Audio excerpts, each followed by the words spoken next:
முன்னுரை. ஆண்டவரின் குரலுக்கு செவி சாய்க்க அழைக்கும் பாஸ்கா காலத்தின் 4ஆம் ஞாயிறு திருப்பலிக்கு உங்களை வாழ்த்தி வரவேற்கின்றோம். இன்றைய நற்செய்தி வாசகத்தில் நல்ல ஆயனாக இருந்து தன் ஆடுகளை வழிநடத்தும் இயேசுவை நாம் பார்க்கின்றோம். ஆயனின் வார்த்தைகளை ஏற்று அவர் பின் தொடர்ந்ததால் நிலை வாழ்வை அளிப்பதாக என வாக்கு கொடுக்கின்றார் நம் ஆண்டவர். இத்தகைய யூத மக்களை பார்த்து எடுத்து கூறுகின்றார். புனித பவுலும் பர்னபாவும் கடவுளின் வார்த்தைகளை உதறி தள்ளினால் நீங்கள் நிலை வாழ்வை பெற்று கொள்ள மாட்டீர்கள். இவ்வார்த்தைகளை யார் ஏற்றுக்கொள்கின்றார்களோ அவர்கள் நிலை வாழ்வுக்கு தகுதி உடையவர்கள் என்று முதல் வாசகத்தில் கூறுகின்றார்.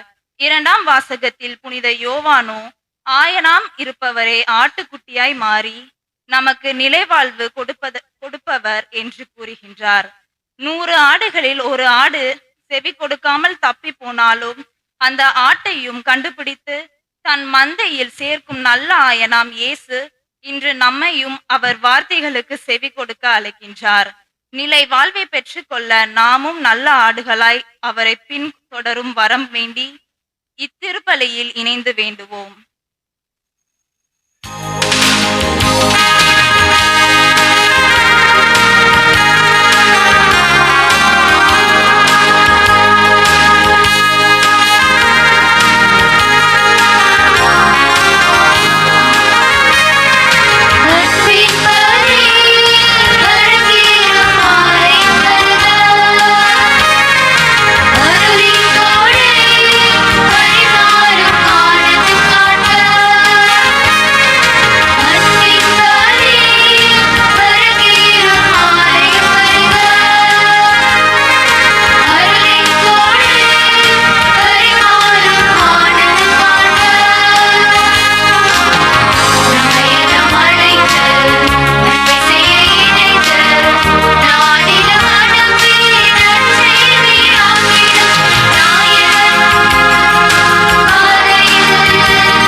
பெயராலே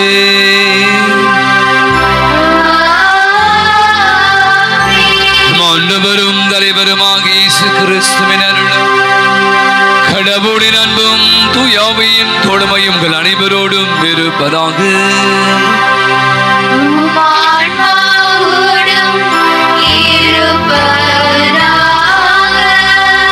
திருபலியானது ஜெராட் மஜல்லான் தாஸ் தனது முதல் பிறந்தநாள் விழாவையும் கொண்டாடி மகிழ்ந்து ஆண்டவருக்கு நன்றி செலுத்துகிறார். இந்த மகனுக்கு நல்ல உடல் சுகத்தையும் நீண்டாயிலும் தர வேண்டும் என்று நம்ம அவருக்காக ஜெபித்து பலியை கொடுப்போம். மேலும் பலியானது பெற்றுக்கொண்ட அனைத்து நன்மைகளுக்காக இருதய பாபு ஜேசு தங்கம் குடும்பத்தில் நன்றி பலியா சாம்சன் குடும்பத்தினுடைய கருத்துக்கள் நிறைவேறதுக்காக நன்றிபடியாம். ஜெஸ்ஸி குடும்பத்தினருடைய தேவை நிறைவேறதுக்காக நன்றிபடியாம். கில்பர்ட் ராஜ் வினரசி குடும்பத்தினர் நன்றிபடியாம். கேத்ரின் அல்ஷியாம் 12ஆம் தேர்விலே நல்ல மதிப்பெண் பெற்றதற்காக நன்றிபடியாம் ஒப்புக்கொடுச்சபிக்கிறான். அத்தனை குடும்ப இந்த நாளிலே ஆண்டவர் நிறைவாக ஆசீர்வதிக்க வேண்டும் என்று நம் அவர்களுக்காக ஜெபித்து பலியை கொடுப்போம். மேலும் திருப்பலியானது திருத்தந்தையாக தேர்ந்தெடுக்கப்பட்டிருக்கிற 14வது லியோ அவருடைய சிறப்பான கருத்துக்கள் நிறைவேறும் வேண்டும் என்று அவருக்காகவும் நாம் ஜெபித்து கொடுப்போம். மேலும் திருப்பலியானது உலகில் வாழ்ந்து மரித்து போன மரியம்மா இறந்த 1ஆம் ஆண்டு நினைவு அவருடைய ஆண்மையிலே பாற்றுக்காக நாம் ஜெபித்து ஒப்புக் கொடுப்போம். அன்புடைய இன்று பாஸ்கா காலத்தினுடைய 4வது ஞாயிறை கொண்டாட நாம் அனைவரும் குழுமி வந்திருக்கிறோம். இந்த ஞாயிறை இறை அழைத்தல் ஞாயிறு, நல்லாயன் ஞாயிறு என்று திரு அவை என்று கொண்டாட அழைப்பு விடுகிறார். ஆண்டவர் நல்ல ஆயனாக இருந்து தன்னுடைய ஆடுகளாகிய மந்தையை பேணி காத்தார் என்பதை விழியம் பரவலாகவே நமக்கு எடுத்து சொல்கிறார். நானே ஆயன், நீங்கள் என் ஆடுகள், நான் ஆயன், நீங்கள் என் மந்தைகள் அப்படின்னு ஆண்டவர் பல இடங்கள்ல சொல்வதை நாம் வாசிக்கிறோம். எனவே நல்லாயனாகிய ஆண்டவர் வெறுமனே ஆயனாக மட்டுமில்ல, ஆயர்களுக்காக ஆடுகளுக்காக தன்னுடைய வாழ்வையும் கொடுத்தார் என்பதை விவிலியத்தில் நாம் வாசிக்கிறோம். அதை பற்றி சிந்திக்கிறோம். கண்களை விடுவோம். அற்புதமான நல்ல ஆயனாகிய ஆண்டவர் காணாமல் போன ஆடுகளை தேடி போனவர் இதோ நம்மையும் கூட தேடி வந்திருக்கிறார். பல நேரங்களில் நாம் தான் அவரை கண்டுகொள்வதில்லை. நம்ம அடிக்கடி கோச்சிக்கிட்டு மந்தையை விட்டு வெளியே போயிடும். அவர் எனக்கு அது செய்யலை இது செய்யலை என்று நாம் அவரை கண்டுகிறதே இல்லை. அவருடைய குரலுக்கு நாம் செவி சாய்ப்பதே இல்லை. அப்படியான தருணங்களுக்காக மனவருந்தி மன்னிப்பு வேண்டும். இப்போது மன்னிப்பு வழிபாட்டில் கலந்து கொள்வோம். அனைவரும் அமருவோம். பாவ மன்னிப்பு வழிபாடு நாம் பாட வேண்டிய பாடல்.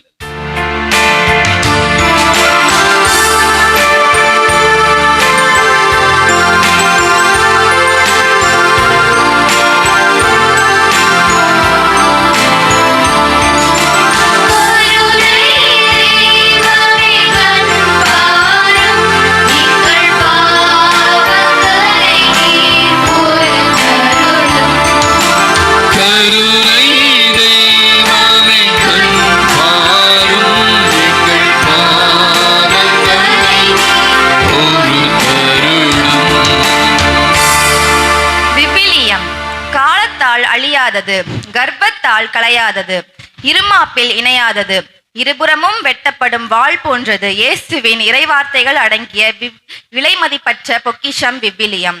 உலகெங்கும் சென்று படைப்பிற்கெல்லாம் நற்செய்தியை பறைசாற்றுங்கள் என்ற இறைவன் இதை தனது இறுதி கட்டளையாய் விட்டு சென்றார்.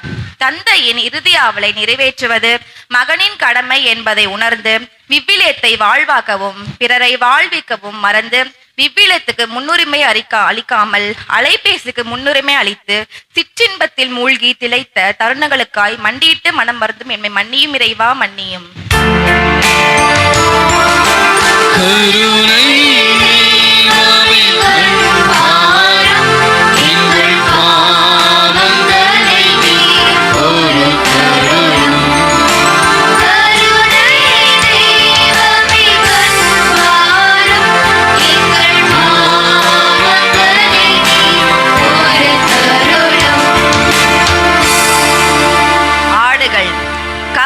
ஒரு மாயவலை, சிறகொடிந்த பறவையின் நிலை, சுற்றி பின்பட்ட நிலையாலே கிழித்து வெளிவதோர் கலை.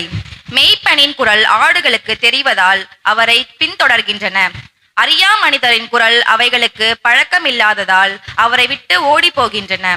இறைவனின் மூச்சு காற்றால் உருவாகி அவரின் சாயலால் படைக்கப்பட்டு நம்மை பெயர் சொல்லி அழைத்ததனால் அவரின் பிள்ளைகள் என்னும் உயர்நிலையை அடைகின்றோம். கிறிஸ்தவன் என்னும் அழியா முத்திரையை பெற்று வாழ்கின்றோம். வளமையிலும் அவரோடு ஒன்றித்த நாம் இல்லாமையிலும் இயலாமையிலும் துன்ப துயர நேரங்களிலும் அவரின் அன்பை மறுத்து மறுதளித்து பிள்ளைகளுக்குரிய தகுதியை இழந்த தருணங்களுக்காக மண்டியிட்டு மனம் வருந்தும் என்னை மன்னியும் இறைவா மன்னியும். ஒரு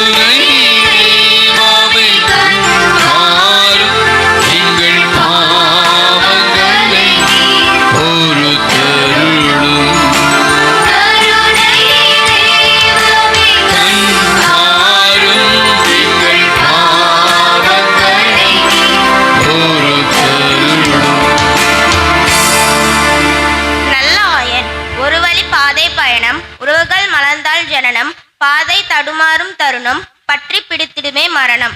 அகரமும் நகரமும் நானே என்ற இறைவன் நம் வாழ்வில் முதலும் முடிவும் ஆனவர். ஜனனமும் மரணமும் அவரே, அவர்தான் நல்ல ஆயன்.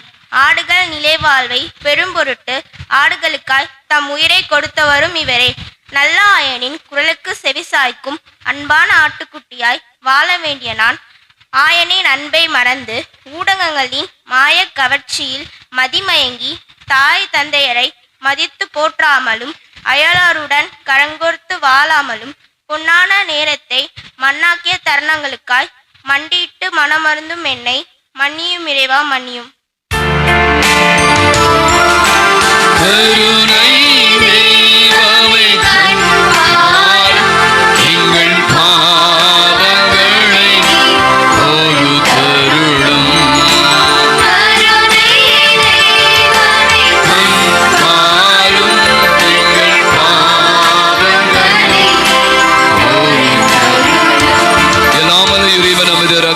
நம் குற்றம் குறைகள் பாவங்கள் அனைத்தையும் மன்னித்து நம் அனைவருக்கும் நிலையான வாழ்வுக்கு நம்மை அழைத்து செல்வாராக. ஆமென்.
ஞாயிறு தேவ அழைத்தல். உங்களுக்கு தெரியும், இன்னைக்கு இறை அழைத்தல் மிக குறைவாக இருக்கிறது. நம்ம இந்த ஜபத்தில் திருப்படி ஒப்புக் கொடுப்போம். நிறைய நல்ல உள்ளங்கள், இளம் உள்ளங்கள் ஆண்டவருக்காக பணி செய்ய முன்வரணும். பெற்றோர்கள் அவர்களை அனுப்பி வைக்கணும் என்று சிறப்பாக இந்த நாளிலே நாம் ஜெபிப்போம். இன்றென்றும் உள்ள எல்லாம் வல்ல இறைவா, விண்ணவரின் மகிழ்ச்சியில் நாங்களும் பங்கு கொள்ள எங்களை நீ அழைத்து செல்கின்றீ. அதனால் நல்ல ஆயராகிய கிறிஸ்து துணிவோடு முன்னரே சென்றுள்ள இடத்திற்கு பணிவுள்ள மந்தைகளாகி நாங்களும் வந்து சேர அருள் புரிவீராக.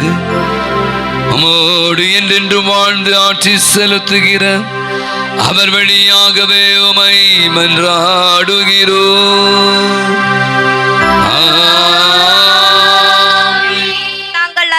நற்செய்திக்கு யூதர்கள் செவி மடுக்காததால் தங்கள் நற்செய்தியை புற இனத்தினரிடம் கொண்டு செல்கின்றனர். பவுலும் பர்னபாவும் புற இனத்தார் இந்த புதிய நற்செய்தியை மகிழ்ச்சியுடன் வரவேற்கின்றனர். புற இனத்தாரின் மகிழ்ச்சி யூதர்களின் பொறாமையாக உருவெடுக்கிறது. ஆண்டவரை அறிதல் மனிதர்கள் நடுவில் பிளவை ஏற்படுத்துகிறது. இதை கூறும் இன்றைய முதல் வாசகமான திருத்தூதர்கள் பணி நூலிலிருந்து வாசிக்க கவனமுடன் கேட்போம். திருத்தூதர் பணிகள் நூலிலிருந்து வாசகம். அதிகாரம் 13. இறை வார்த்தைகள் 14 மற்றும் 43 முதல் 52 முடிய. அந்நாட்களில் பவுலும் பர்னபாவும் பெருகையிலிருந்து புறப்பட்டு சென்று பிசிதியாவில் உள்ள அந்தியோக்கியாவை அடைந்தார்கள். ஓய்வு நாளன்று அவர்கள் தொழுகை கூடத்திற்கு சென்று அங்கு அமர்ந்திருந்தார்கள். தொழுகை கூடத்தில் இருந்தோர் கலைந்து சென்றபோது பல யூதர்களும் யூதம் தழுவி கடவுளை வழிபட்டவர்களும் பவுலையும் பர்னபாவையும் பின்தொடர்ந்தார்கள். இவ்விருவரும் அவர்களோடு பேசி கடவுளின் அருகில் நிலைத்திருக்கும்படி அவர்களை தூண்டின. அடுத்து வந்த ஓய்வு நாளில் ஆண்டவர் கூறிய வார்த்தையை கேட்க ஏறக்குறைய நகரத்தார் அனைவரும் கூடி வந்தனர். மக்கள் திரளை கண்ட யூதர்கள் பொறாமையால் நிறைந்து பவுல் கூறியதை எதிர்த்து பேசி அவரை பழுத்துரைத்தார்கள். பவுலும் பர்னபாவும் துணிவுடன் கடவுளின் வார்த்தையை உங்களுக்கு தான் முதலில் அறிவிக்க வேண்டி இருந்தது. ஆனால் நீங்கள் அதனை உதறி தள்ளி நிலை வாழ்வுக்கு தகுதியற்றவர்கள் என்று உங்களுக்கு நீங்களே தீர்ப்பளித்து கொண்டீர்கள். எனவே நாங்கள் பிற இனத்தாரிடம் செல்கிறோம். ஏனென்றால் உலகம் முழுவதும் என் மீட்பை அடைவதற்கு நான் உன்னை வேற்றினத்தாருக்கு ஒளியாக ஏற்படுத்துவேன் என்று ஆண்டவர் எங்களுக்கு கட்டளையிட்டுள்ளார் என்று எடுத்து கூறினார்கள். இதை கேட்ட பிற இனத்தார் மகிழ்ச்சி அடைந்தனர். ஆண்டவரின் வார்த்தையை போற்றி புகழ்ந்தனர். நிலை வாழ்வுக்காக குறிக்கப்பட்டோர் அனைவரும் நம்பிக்கை கொண்டனர். அப்பகுதி எங்கும் ஆண்டவரின் வார்த்தை பரவியது. ஆனால் யூதர்கள் கடவுளை வழிபட்டு வந்த மதிப்பிற்குரிய பெண்களையும் நகரின் முதன்மை குடிமக்களையும் தூண்டிவிட்டு பவுலையும் பர்னபாவையும் இன்னலுக்கு உள்ளாக்கி அவர்களை தங்களது நாட்டிலிருந்து துரத்திவிட்டார்கள்.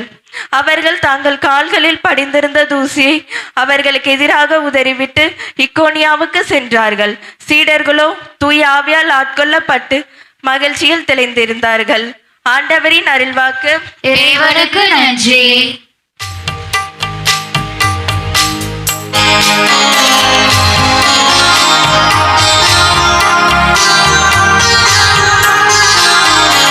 அவர் மக்கள் நாம், அவர் மேய்ச்சலின் ஆடுகள் நாம். அவர் மக்கள் நாம், அவர் மேய்ச்சலின் ஆடுகள் நாம்.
வாசக முன்னுரை.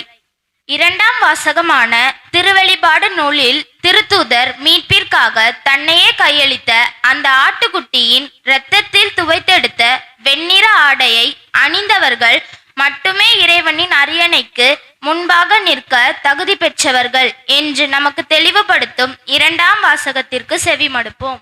இரண்டாம் வாசகம். அரியணைக்கும் நடுவில் இருக்கும் ஆட்டுக்குட்டி அவர்களை மேய்க்கும், வாழ்வளிக்கும் நீரூற்றுகளுக்கு வழிநடத்தி செல்லும். திருத்துதர் யோவான் எழுதிய திருவெளிப்பாட்டிலிருந்து வாசகம்.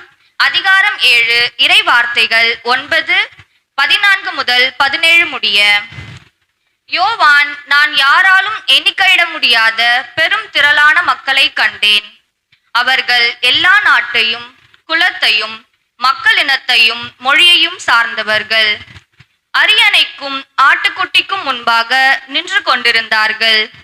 வெண்மையான தொங்கலாடையை அணிந்தவர்களாய் கையில் குருத்தோலைகளை பிடித்திருந்தார்கள். மூப்பர்களில் ஒருவர் என்னிடம் கூறியது, இவர்கள் கொடிய வேதனையிலிருந்து மீண்டவர்கள். தங்களின் தொங்கலாடைகளை ஆட்டுக்குட்டியின் இரத்தத்தில் துவைத்து வெண்மையாக்கி கொண்டவர்கள். இதனால்தான் கடவுளது அரியணை முன் நின்று கொண்டு அவரது கோவிலில் அல்லும் பகலும் அவரை வழிபட்டு வருகிறார்கள். அரியணையில் வீற்றிருப்பவர் அவர்களிடையே குடிகொண்டு அவர்களை பாதுகாப்பார்.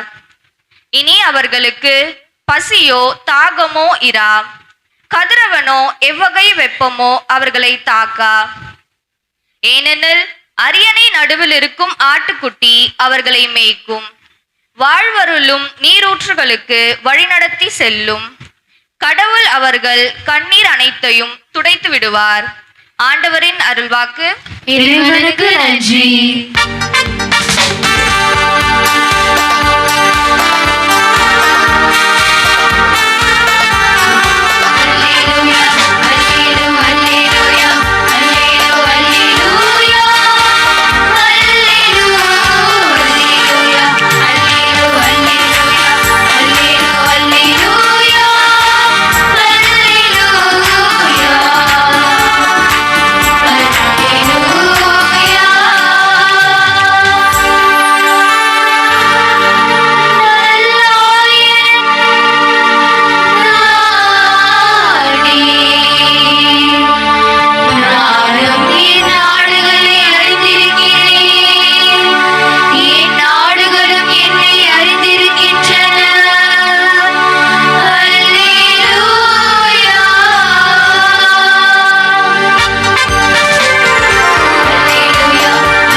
ஆண்டவர்களோடு இருப்பாராக.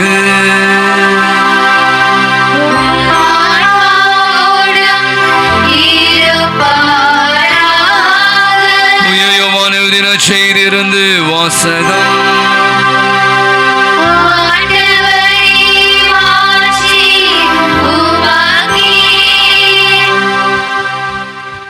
யோவான் செய்தி அத்தியாயம் 10, இறை திருவசனங்கள் 27 30 முடிய. இயேசு கூறியது, என் ஆடுகள் எனது குரலுக்கு செவி சாய்க்கின்றன, எனக்கும் அவற்றை தெரியும், அவையும் என்னை பின்தொடர்கின்றன. நான் அவற்றுக்கு நிலை வாழ்வு அளிக்கிறேன், அவை என்றுமே அழியா. அவற்றை எனது கையிலிருந்து யாரும் பறித்து கொள்ள மாட்டார். அவற்றை எனக்கு அளித்த என் தந்தை அனைவரையும் விட பெரியவர். அவற்றை என் தந்தையின் கையிலிருந்து யாரும் பறித்து கொள்ள இயலாது. நானும் தந்தையும் ஒன்றாய் இருக்கிறோம் என்றார். ஆண்டவரின் அருள்வாக்கு.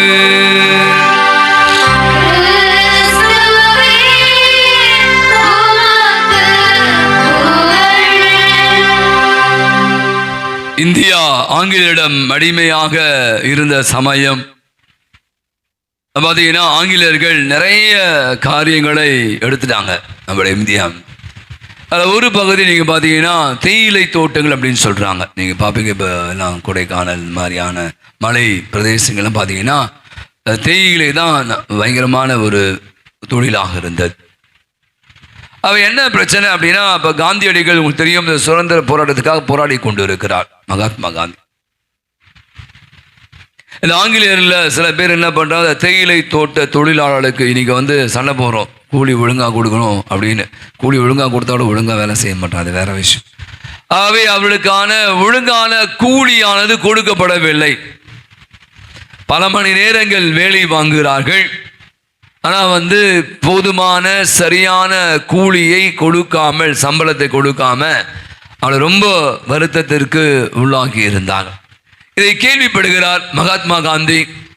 அப்போது இப்படியான சொல்றார், நான் போய் அந்த முதலாளிகள் தேயிலை தோட்ட முதலாளிடம் போராடுவேன், போராடி இந்த தேயிலை தோட்ட தொழிலாளர்களுக்கு உழைப்பாளர்களுக்கு கிடைக்க வேண்டிய அந்த தொகையை நான் வாங்கி தருவேன் அப்படின்னு சொல்றார்.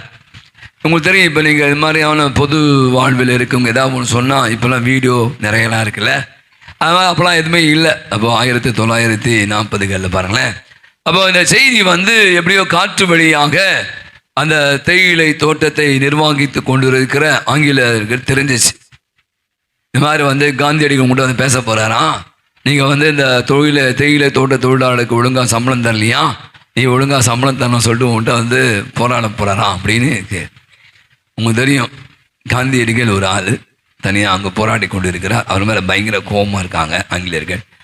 இவன் ஒரு பெரிய தேயிலை தோட்ட முதலாளி, இவனுடைய எண்ணம் எப்படி இருக்கு, அவன் வர சொல்லு, அவன் மட்டும் அவன் என்பது நான் சொல்லு மகாத்மா காந்தியை சொல்கிறான். அந்த காந்தி மட்டும் என்கிட்ட வரட்டும், அவனை என் கண்ணு முன்னாடி சுட்டு தள்ளி கொலை பண்ணலாம் இல்லையா பாடுறான். எவ்வளோ தைரியம் தான் அவன் என் முன்னாடி நின்று போராட்டம் பண்ணா இப்படி என்று ஆங்கில அந்த தேயிலை தோட்ட முதலாளி சொல்கிறான். இந்த செய்தியானது காந்தியடிகளுக்கு போயிடுச்சு. காந்தியடிகள் எப்படிப்பட்ட மனிதராக இருந்திருக்கிறார் என்பதற்கான சான்று தான் இது. ஒரு நாள் இரவு வேளையில தனியாக அந்த தேயிலை தோட்டத்தை நிர்வகித்து கொண்டு சொன்னார்ல, நேராக சுட்டு தள்ளுவேன்னு சொல்லிட்டு அந்த முதலாளியை போய் சந்திக்கிறார். நான் சொல்றார், நான் தான், நீங்கள் சொன்னீங்களாமே, நீ மட்டும் என்கிட்ட கேட்டீங்கன்னா நான் சுட்டு தள்ளுவேன், இந்த உங்க முன்னாடி நிற்கிறேன், சுட்டு தள்ளுங்க, கொலை செய்ய போறீங்களா? தனியாக வந்திருக்கேன், கூட்டத்தெல்லாம் கூட்டின்னு வரல. அந்த நிகழ்ச்சியை நான் வாசித்த போது அந்த தேயிலை தோட்ட முதலாளி அவருடைய துணிவை பார்க்கிறான். இப்போ நீங்கள் யாராவது அவன் பேசிட்டானோ அவனை நேராக வட்டம் வச்சுக்கிறேன், நம்ம அப்படிதான் பேச முடியும், நேராக போய் நம்ம யாராவது கேட்க மாட்டோம். அதை கேட்டு அந்த விஷயத்தை கேட்டு அந்த காந்தியடிகள் பார்க்கிறான், அவர் எலும்பும் தோளுமா இருக்காரு. இந்த கதை நிகழ்வு சொல்கிறது, அந்த முதலாளி அவருடைய காலிலே விழுந்து விடுகிறான், என்னை மன்னிச்சுக்கிங்க, நான் தெரியாமல் பேசிட்டேன் எல்லாம் சொல்கிறான். நீங்கள் சொல்றதை விட அந்த தேயிலை தோட்ட தொழிலாளருக்கு என்ன சரியான கூலியை நான் கொடுத்து விடுகிறேன் அப்படின்னு சொன்னானா. பெரிய இந்த நிகழ்வை நான் யோசித்து பார்க்கிறேன். நிறைய பேர் இருக்காங்க, ஒரு நிகழ்வு இது மாதிரி பல நிகழ்வு நாம் சொல்ல முடியும். ஒரு தலைவன் எப்படி இருக்கிறான் என்பதற்கான மிகப்பெரிய சான்று இன்னைக்கு மகாத்மா காந்தியை பற்றி நம்ம நிறைய விஷயங்கள்லாம் படித்து கொண்டு இருக்கிறோம் பாடங்கள்ல. அல்லது விடுதலை போராட்டத்துக்காக போராடியவர், ஒரு தனி மனிதனாக தன்னுடைய மக்களுக்காக உயிரை கொடுப்பதற்கு அந்த திராணி இருந்தது பாருங்களேன். அதனால தான் நீங்கள் பார்த்தீங்கன்னா அதுக்கப்புறம் வாழ்க்கையில் நிறைய மாற்றங்களை நிறைய பேர் அவர் பின்பற்றினதுக்கு காரணம் சொல்கிறோம். இன்னைக்கு கூட நம்ம ரொம்ப அழகான, நான் சொன்னேன் இன்னைக்கு நல்லாயன் ஞாயிறு, 3 வாசகங்களும் நமக்கு தருகிற அற்புதமான பாடம். கடவுள் நல்ல ஆயனாக ஆடுகளை மந்தைகளை பேணி காத்தார். நீங்க தொடக்க நூல் எடுத்து வாசிங்க அப்படின்னா நான் அப்படிதான் யோசிச்சு பார்க்கிறேன். கடவுள் இல்ல, இஸ்ராயல் மக்கள் என்ன தொழில் செய்து கொண்டிருந்தாங்க தொடக்க நூல்ல நீங்க பார்த்தீங்கன்னா அதுக்குள்ள சொல்லிட்டாங்க. காயின் ஆபேல் 2 விதமான சமூகம், நாடோடி சமூகம் அப்படின்னு சொல்றாங்க தொடக்க கால அந்த மக்களை. அது அவங்க செய்த முதல் தொழில் எது அப்படின்னா சொல்றாங்க, அவங்க சொன்ன மாதிரி தான் ஆடு மாடுகளை மேய்ப்பது. இன்னும் விவிலியர்கள் மிகடகாய் சொல்றாங்க, ஆபேல் என்பவர் அந்த ஆடு மாடு மேய்க்கிற இஸ்ராயேல் இனத்தினுடைய பிரதிநிதியாக இருக்கிறார். காயின் அதுக்கப்புறம் அவங்க கானான் தேசத்தை நோக்கி போகிறாங்க. அங்கதான் பார்த்தீங்கன்னா விவசாயம், உங்களுக்கு தெரியும், பயிரிடுவது, வேற மாதிரியான விவசாய தொழில் பண்றாங்க. அப்பதான் பார்த்தீங்கன்னா நீங்க ரொம்ப அழகாக ஆண்டவர் காயினுடைய காணிக்கை ஏற்றுக்கொள்ளவில்லை, ஆபேலுடைய காணிக்கை ஏற்றுக்கொண்டார் அப்படிலாம் சொல்வதை பார்க்கும். அப்ப ஆபேல் இஸ்ராயேல் மக்கள் செய்த அந்த தொழில், அவருடைய வேலையை, அந்த ஆடு மாடு மேய்க்கிற பணியை செய்ததற்கான அடையாளமாக இருந்திருப்பதை பார்க்கும். இன்னும் ஆழமாக நாம் போனோம் அப்படின்னா, மோசே முதல் கொண்டு தாவீது அரசர் ஆவதற்கு முன்பாக தாவீது என்ன வேலை செய்து கொண்டு இருந்தார்? எங்க கூப்பிடுறாங்க, ஏன்பா அவரை திருப்பொழிவு பண்ண உங்க வீட்டில் வேற யாரும் இல்லையா? அங்க ஒருத்தர் இருக்கான்பா, அவன் என்ன பண்றான்? ஆடு மாடு மேய்த்து கொண்டு கூப்பிடியா, அவனை வர சொல்லியா, அவ்வளவுதான் கடவுள் தேர்ந்து கொண்டார் அப்படின்பதை வசனத்துல நம்ம சாமுவேல் சொல்றார். அப்போ மோசேயிலிருந்து தாவீது அரசர் ஆகிற வரை அவருடைய தொழில் எதுவாக இருந்தது என்றால் ஆடு மாடு மேய்க்கிற தொழிலாக இருந்தது.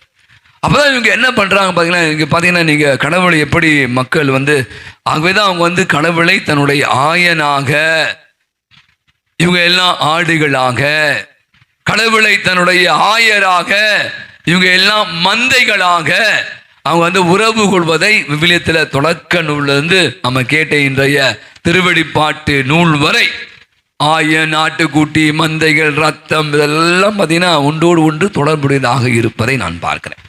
அப்போ ஒரே ஒரு கருத்து தான் நான் இன்னைக்கு உங்கள் முன்பாக பதிவு செய்ய விரும்புகிறேன்.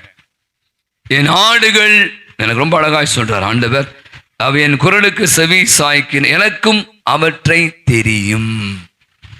இந்த வசனத்தை மட்டும் எடுத்துக்கலாம். யாரா வாசிங்க, திருப்பாடல் 139:2, திருப்பாடல் 139:2, எரேமியா 1:5. முதல்ல வாசிக்கிறேன்.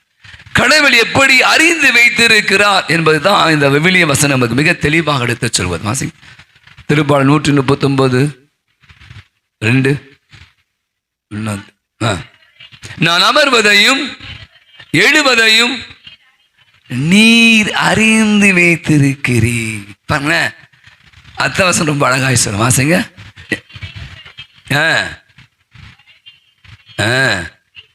என் நினைவுகளை தொலைவிருந்து நான் அமர்வதையும் எழுவதையும் நீர் அறிந்து வைத்து. எரேமியா 1:5. எரேமியா 1:5. தாயின் வயிற்றில் நான் உருவாக முன்பே நீர் என்னை அறிந்து வைத்திருந்தீர். இங்க ரொம்ப அழகாய் சொல்கிறார், எனக்கு அவற்றை தெரியும். எனக்கு ஒரு சிந்தனை நீ காலை வரும்போது தான் நான் யோசிச்சு கொண்டிருந்தேன். கடவுள் இந்த ஆடுகளை இன்னும் சொல்வார், அவற்றை நான் பெயரிட்டு அழைப்பேன். என வாசிங்கன்னா எரேமியா 10 வாசிங்கன்னா சொல்றார், அவற்றை எனக்கு தெரியும், அவை என்னை பின்தொடங்க என்பதெல்லாம் அவரை பேர் விட்டு கூப்பிடுவார். இன்னைக்கு ஒரு சிந்தனை தான் இன்னைக்கு உலகினருக்கு மிக அழகாக சொல்றாங்க. இப்ப நம்ம வாழ்ற நவநாகரிக உலகம் எப்படி மாறி போய்விட்டது என்றால், கோச்சுக்காய், நிறைய பேர் ஃபிளாட்ல இருப்பீங்க, பக்கத்து வீட்டில் யார் இருக்கிறா என்பதை கூட நமக்கு தெரியவில்லை. இந்த அப்போலோ படிக்கிற பிள்ளைகள் இருக்கிறாங்க, ஒரு கல்லூரியில் 45 பேர், ஒரு ஸ்கூலில் கிளாஸில் 65 பேர். ஒரு காலத்திலலாம் எனக்கெல்லாம் ஞாபகம் இருக்கு, என் கிளாஸுக்கு அத்தனை பேர் நான் சொல்லுவேன். 60 பேருக்கு எனக்கு இங்கே தெரியும். நான் சொல்கிறேன், அந்த படித்த காலம் கல்லூரியில் படித்த போது 70 பேர் லோயலா கல்லூரியில் இங்கே வச்சிருக்கேன். இப்போட பேர் சொல்லுவேன், எல்லா பேரும் சொல்லுவேன், என் கூட படித்த அத்தனை பேர். இது தெரிந்து வைத்து கொண்டிருப்பதை எனக்கு என்ன லாபம்? நீங்க நிறைய பேர் யாரும் பத்தி எதுக்கு தெரிஞ்சு வச்சுக்கணும்? நீங்க போய் சொல்லாம சொல்லுங்க, தெருவில் எத்தனை பேருக்கு அங்கே வாழ்றீங்க, எத்தனை வருஷமா இருக்கீங்க, பக்கத்து வீட்டில் இருக்கோம், அக்கத்து வீட்டில், எதிர் வீட்டில், தெரியுமா உங்களுக்கு? போய் சொல்லாம தெரியுமா? கண்டுக்கிறதே கிடையாது. எதுக்கு தெரிஞ்சு வச்சுக்கணும்? ஆனா இன்னைக்கு ஆண்டவர் சொல்றார், நான் உங்களை அறிந்து வைத்திருக்கிறேன், எனக்கு எல்லாம் தெரியும், அவற்றை எனக்கு தெரியும். இது ரொம்ப அழகான ஒரு விஷயங்க, ரொம்ப அழகான விஷயம். நீங்க நம்ம நிறைய படிக்கிறோம், நிறைய வாசிக்கிறோம், நிறைய பார்க்குறோம், சோசியல் மீடியாவில் பார்க்குறீங்க, பலவற்றை எல்லாம் தெரிஞ்சுங்க. தேவையில்லாத ரீல்ஸ்லாம் பார்த்துக்கிறீங்க, உட்காந்து மெனக்கெட்டு பார்க்குறீங்க. பக்கத்து வீட்டில் யாருக்கு அந்த ஃப்ளாட்ஸ்லாம் பார்த்தீங்கன்னா பயமாக இருக்கு. இங்கே பாக்ஷியம் ஒரு கட்டியிருக்காங்க 32 மாடியா வந்துட்டாங்க, வீடெலாம் வந்துட்டாங்க நிறைய எவ்வளோ பேர், எத்தனை பேர் எங்கேருந்தும் வராங்க, எங்கேயும் போகிறாங்க. யார் வரா யார் இப்போ சில இடத்துல பார்த்தா எனக்கு பயமாக இருக்கும். வீடு மாதிரிக்கு போனால் இந்த ஃப்ளாட்டுக்கு எனக்கு பிடிக்கவே பிடிக்காது. ஃப்ளாட்ஸ் பக்கத்து வீட்டில் ஜிலூன்னு அடிச்சு போட்டு போனவளோ செத்து போனவளோ தெரியாது. யார் வரா யார் போகிறா, டமால் டமால் டமால் டமால் கதவை முடிக்கிறான், கதவை திறக்க மாட்டான். ஒரு குழந்தை ஒன்றா பிடிக்க மாட்டேந்து, ஒரு நாய் வச்சுருந்தா பிடிக்க மாட்டேந்து. எங்கே நாம் சென்று கொண்டு இருக்கிறோம்? யாரை பற்றியும் தெரிஞ்சுக்க இல்லை, என்னை பற்றியும் நான் தெரிஞ்சுக்க விரும்பல, அடுத்தவங்க பற்றியும் என்னை பற்றி தெரிஞ்சுக்க. இதுதான் இன்னைக்கு பெரிய பிரச்சனைங்க. ஆண்டவர் சொல்றார், என் ஆடுகளை நான் அறிவேன், அவற்றை எனக்கு தெரியும். இப்ப நிறைய பேர் இந்த இன்னொரு பகுதியை சொல்றாங்க, என்னை யாரும் கண்டுக்கிறதே இல்லை. சைக்கால சொல்றாங்க, என்னை யாரும் சட்டை பண்றதே இல்லை, என்னை யாரும் புரிஞ்சிக்கிறதே இல்லை. நீ பாருங்க, இது சொல்றான் பாதுகாப்பின்மை, சைக்கலாஜிக்கல் ரெஸ்ட்லெஸ்னஸ். நிறைய பேர் நிறைய பிரச்சனை காரணமே இதுதான். அதனால தான் சில பேர் பண்ணி நிறைய தவறான முடிவுகள்லாம் எனக்கு எடுக்கிறான். பாருங்க, எனக்கு யாருமே இல்லை, சரியான எனக்கு அன்பு காட்ட யாருமே இல்லை, என்னை புரிஞ்சுக்க யாரும் எங்கள் அப்பா அம்மா இல்லை, கணவர் இல்லை, பிள்ளைகள் இல்லை, யாரும் சட்டையே பண்ண மாட்டாங்க. சில பேர் வயசானவங்களாம் ரொம்ப வந்து சீக்கிரமாக செத்து போனோம் அப்படின்ற ஒரு நிலைக்கு திரும்ப. இதுதான் அறிந்து வைத்திருப்பது ரொம்ப அருமையான விஷயம். Knowing is very important. அங்கதான் நான் நினைக்கிறேன், ஆண்டவர் என் ஆடுகள், என் ஆடுகளை நான் அறிவேன். அடுத்த மாசம் ரொம்ப அழகா, அவையும் என்னை தெரிந்து அறியும். அதனால்தான் என்ன வசனம் சொல்றது, அதனால என்ன பண்ண, அவை என்னை பின்தொடர்கின்றன. இன்னைக்கு நிறைய விஷயங்கள் நான் சொல்றேன், என்ன தப்பா நினைச்சுக்காதீங்க. நிறைய படித்திருக்கீங்க, நிறைய சம்பாதிக்கிறீங்க, நிறைய வசதி வாய்ப்புகளை பெருக்கி கொண்டு இருக்கீங்க. ஆனால் ஒரு கேள்வி நீங்கள் இன்னைக்கு எல்லாம் கேட்குறோம். நீங்கள் ஃப்ரெண்ட்ஸ் நிறைய பேர் சொல்கிறாங்க, எனக்கு யாருமே இல்லை ஃப்ரெண்ட்ஸ். நான் ஆஃபீஸில் வேலை சார், நான் பான் போவேன், நான் வேலை என்ன தேவை, ஹாய் பாய் ஹாய் பாய். உறவுகளற்ற ஒரு சமூகமாக இன்னைக்கு நம்ம மாறிக்கிட்டு இருக்கோங்க. ரொம்ப கஷ்டமாக இருக்கு.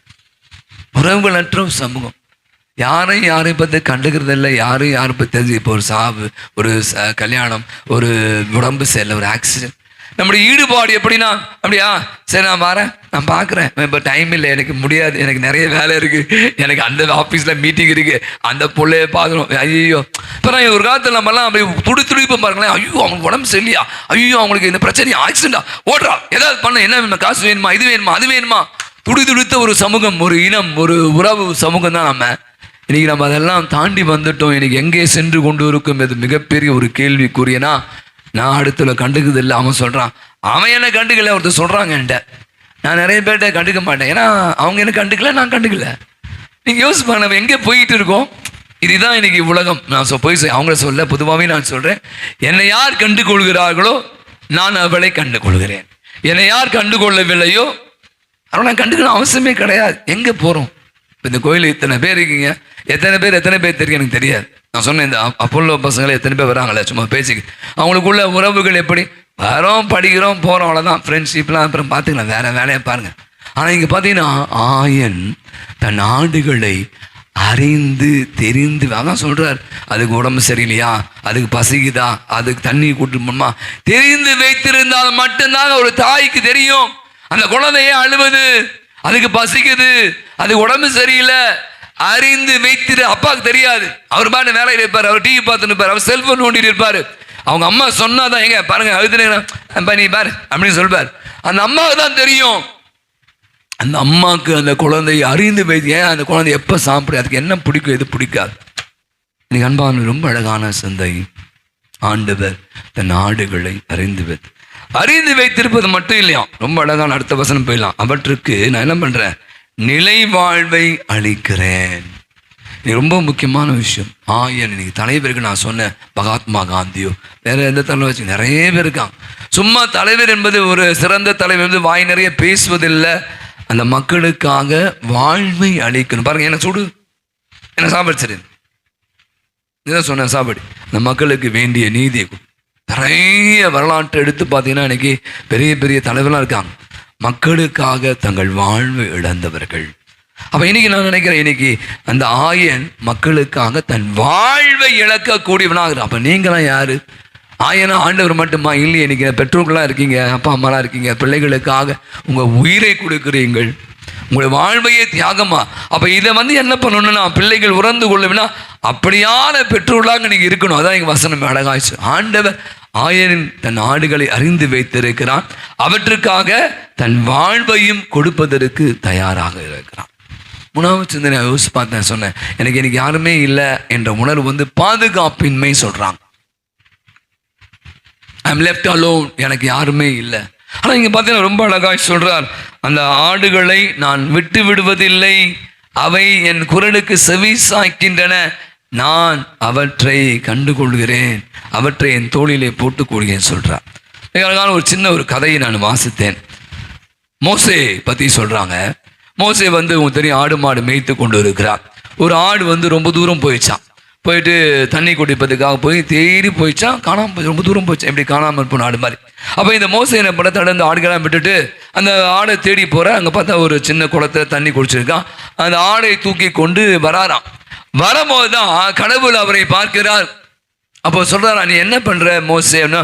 அப்போ இந்த மாதிரி இந்த ஆடு போயிடுச்சு, நாங்கள் தேடி போனேன், அது தண்ணி குடிக்காமல் இருந்துச்சு, ரொம்ப வறண்டு போனேன், அந்த தண்ணி குடிச்சு அந்த தண்ணியை காட்டிட்டு இப்போ தான் தூக்கிட்டு வரேன். அப்போ சொன்னாரா கடவுள், நீ தான் சாதாரண ஆட்டு மீதே இவ்வளவு பரிவு கொள்கிறாய் என்றால் என்னுடைய இஸ்ராயல் மக்கள் அந்த எகிப்திலே எவ்வளவு கஷ்டப்பட்டு கொண்டு இருக்கிறார், நீதான் சரியான தலைவன், நீதான் அவனை சென்று மீட்டு கொண்டு வர வேண்டும் என்று மோசேவை அன்றுதான் அவர் தலைவராக ஏற்படுத்தினார். எனக்கு நீங்களும் நானும் கூட அன்புக்கிறோட நல்ல ஆயனாக ஆண்டவர் நம்மை அறிந்து வைத்திருக்கிறார். அறிந்து வைத்திருப்பது இல்லாமல் தன் வாழ்வை நமக்காக கொடுக்கிறார். தன் வாழ்வை கொடுப்பது மட்டும் இல்லாமல் இன்னைக்கு நீ சொல்ல எனக்கு யாருமே இல்லை, கடவுள் இருக்காருங்க. திருப்பால் 23 மிக அழகாய் சொல்கிறது, அந்த பசும்புல் மேய்ச்சலை இழைத்து செல்கிறார், இருள் சூழ்ந்த பள்ளத்தாக்கில் நான் நடந்தாலும் எத்தீங்கிருக்கான், ஏன்னா உன் கோலும் நெடுங்களையும் ஆண்டு உயிர் தேர்ந்தாலும் மிக அழகாய்ச்சிப்பா. 28 மத்திய 28 உலகம் முடியும் வரை நான் என்னாலும் உங்களோடு இருக்கவே. இந்த நாள் நான் நினைக்கிறேன் அருமையான பாதுகாப்பு. எனக்கு யாரும் இல்லை, என்னை யாரும் புரிஞ்சுக்கல, நானும் கடவுள் என் கூட இருக்கிறேன், அவர் என்னை கைவிடுவதில்லை.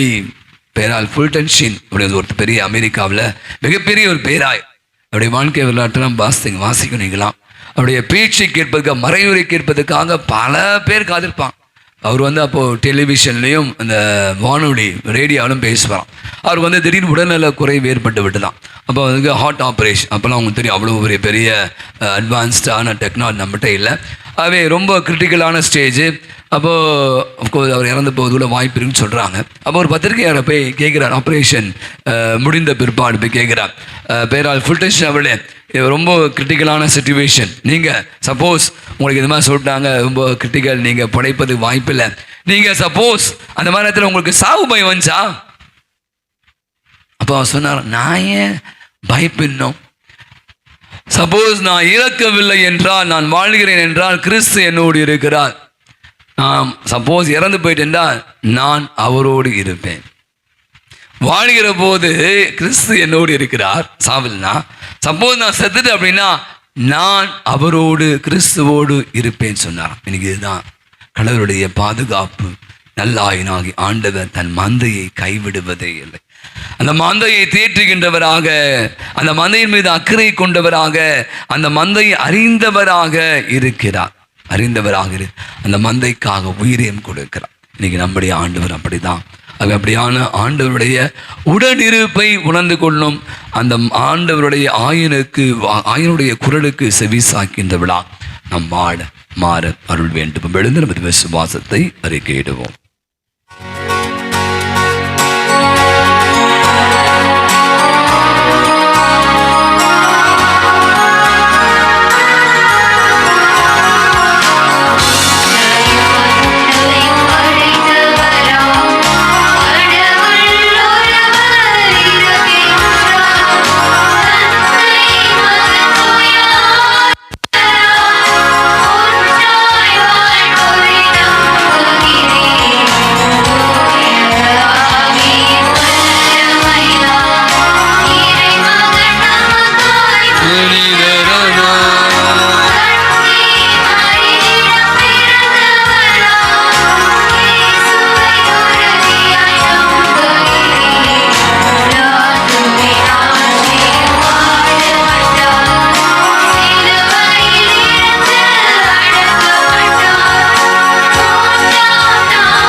தன் ஆடுகளுக்காக உயிரை கொடுத்து தன் மந்தைக்காக உளம் கனிந்த உயிரை கொடுத்த நல்லாயன் உயிர்த்தெழுந்த ஆண்டவராக நம் முன்பாக அப்படி தெய்வீக பிரசனத்திலே ஒன்றாக இணைத்திருக்கிறார். அப்படிப்பட்ட நல்லாயனாகி ஆண்டவிடம் நமது உள்ளத்தின் வாஞ்சைகளை தேவைகளை நம்பிக்கையோடு எடுத்துரைப்போம். என் நாடுகள் எனது குரலுக்கு செவிசாய்க்கின்றன என்று உரைத்த நல்லாயினே இறைவா, புதிதாக தேர்ந்தெடுக்கப்பட்டுள்ள எங்கள் திருத்தந்தை 14ஆம் லியோ அவர்களை நீர் தாமே தாங்கி வழிநடத்த வேண்டுமென்றும் திரு அவையானது அவரது தலைமையின் கீழ் உமது வழியில் நடக்க வேண்டுமென்றும் இறைவா உம்மை மன்றாடுகிறோம். வீற்றிருப்பவர் அவர்களிடையே குடிகொண்டு அவர்களை பாதுகாப்பார் என்கிற 2ஆம் வாசக கூற்றின்படி எங்கள் இந்திய எல்லையில் நடைபெறுகிற தீவிரவாத தாக்குதல்கள் முற்றிலும் ஒழித்தளிக்கப்படவும் இந்தியா பாகிஸ்தான் எல்லையில் நிலவுகிற போர் பதட்டங்கள் நீங்கி அமைதி திரும்பவும் வேண்டுமென்று இறைவா உம்மை மன்றாடுகிறோம்.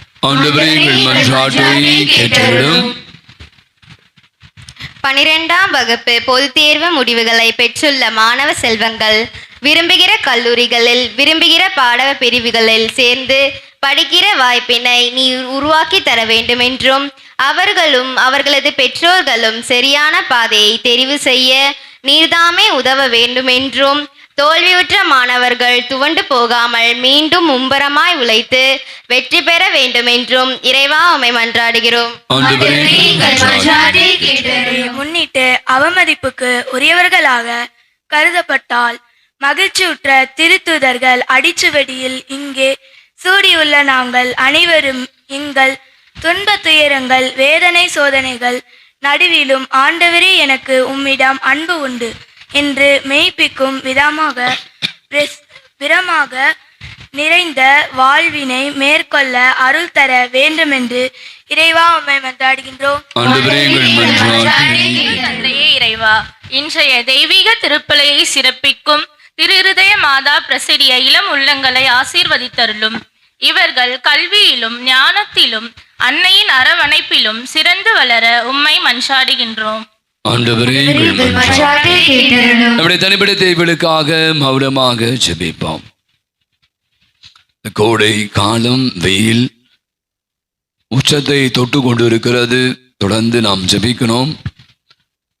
அக்கினி தொடர்ந்து இந்த 28ஆம் தேதி வரை இருக்கும் சொல்றாங்க வானிலை அறிக்கை. குறிப்பாக வயதானவர்கள், முதியவர்கள், குழந்தைகள், நோயாளிகள் இந்த வெயிலுடைய கொடுமையை தாங்கவே முடியாது. ஏன்னா எல்லாருக்கும் தாங்க முடியல. அப்படிப்பட்டவருடைய எல்லாம் வெயிலுடைய தாக்கத்திலிருந்து பாதுகாக்கப்பட வேண்டும். இந்த மாதிரி வெயில் காலத்து வருகிற நோய்கள் இருந்து தடுத்தாட்கொள்ள வேண்டும் என்றாலும் குறிப்பாக நம்ம இந்திய நாட்டுக்காக ஜெபித்துக் கொண்டு இருக்கிறோம். இந்த பாகிஸ்தான் நமக்கு நடைபெறுகிற போர் என்ற சூழல் மாறி அமைதி திரும்ப வேண்டும். அதற்கான முயற்சியிலே 2 நாடுகளும் இறங்க வேண்டும் என்றால் நம்முடைய தனிப்பட்ட தேவைகளுக்காக மௌனமாக ஜெபிப்போம். அன்பின் ஆண்டவரே, அருமையான நல்ல நாளுக்காக உமக்கு நன்றி செலுத்துகிறோம். உமது இரக்கத்தால் இந்த பூ உலகை நிறைத்துள்ளவரே, உமது வாக்கினால் வானங்கள் அனைத்தும் நிலை பெற்று என்று வாசிக்கிறோமே. நல்லாயனாக ஆண்டவரே, எங்கள் அனைவரையும் அறிந்து வைத்திருப்பவரே, என்னுடைய வாழ்வில் உமது அற்புத கரம் உடன் இருக்கிறது என்பதை உணர்ந்து கொள்ளவும் நாங்கள் தனியே விட்டுவிடப்படவில்லை. காரணம் நீர் எங்களுக்காக அப்படி வாழ்வையே நிலை வாழ்வை தருவதற்காக இந்த வாழ்வை இழந்திருக்கிறீர். ஆகவே உம்மை நாங்கள் இன்னும் அறிந்து கொள்ளவும் உம்மை மட்டுமல்லாமல் நம்மோடு வாழ்கிற சக மனிதர்களை நல்ல உறவை மேற்கொண்டு வாழ அருள் புரிவீராக. எங்கள் ஆண்டவர் ஆகிய கிறிஸ்து வழியாய் இறைஞ்சி மன்றாடுகிறோம். காணிக்கை பாடல்.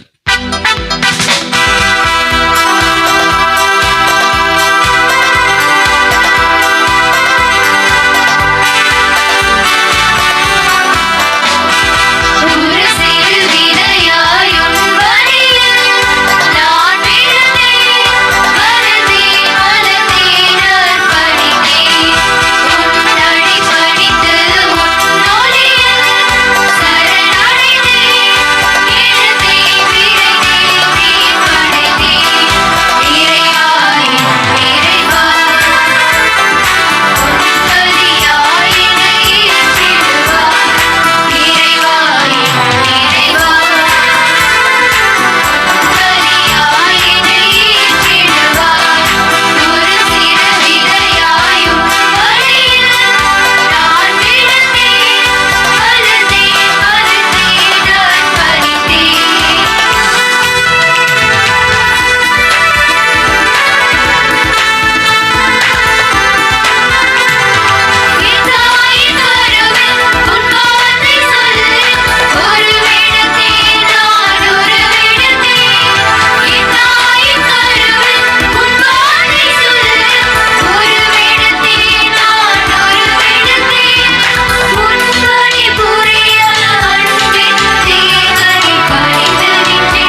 ஆண்டுக்குரிய நாம் அனைவரும் இணைந்து ஒப்பு கொடுக்கிற அற்புதமான இந்த நன்றி பலி எல்லாம் வல்ல தந்தையாக இறைவனுக்கு ஏற்றதாகும்படி ஜெபியுங்கள். ஆண்டவர் தம் திருப்பெயரின் புகழ்ச்சிக்காகவும் ஆட்சிக்காகவும் தமது நன்மைக்காகவும் புனித திருவை அனைத்து நலன்களுக்காகவும் உமது கையிலிருந்து பலியை ஏற்றுக்கொள்வாராக. ஆண்டவரை பாஸ்கா மறைகள் வழியாக எங்களை என்று அக்களிக்க செய்திருமை வேண்டுகிறோம். அதனால் நாங்கள் தொடர்ந்து புரியும் பரிகார செயல் எங்களுக்கு முடிவில்லா பேரின்பத்தின் காரணமாக அமைவதாக. எங்கள் ஆண்டவராகிய கிறிஸ்து வழியாகவே உமை மன்றாடுகிறோம்.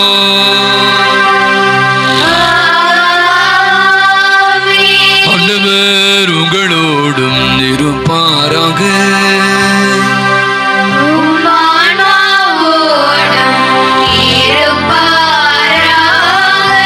இதயங்களை மேலே எழுப்புங்கள்.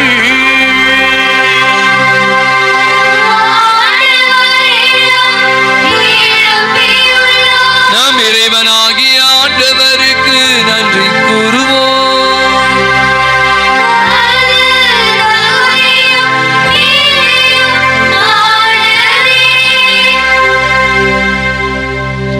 ஆண்டவரே, எக்காலத்துமை புகழ்ந்துரைப்பதும்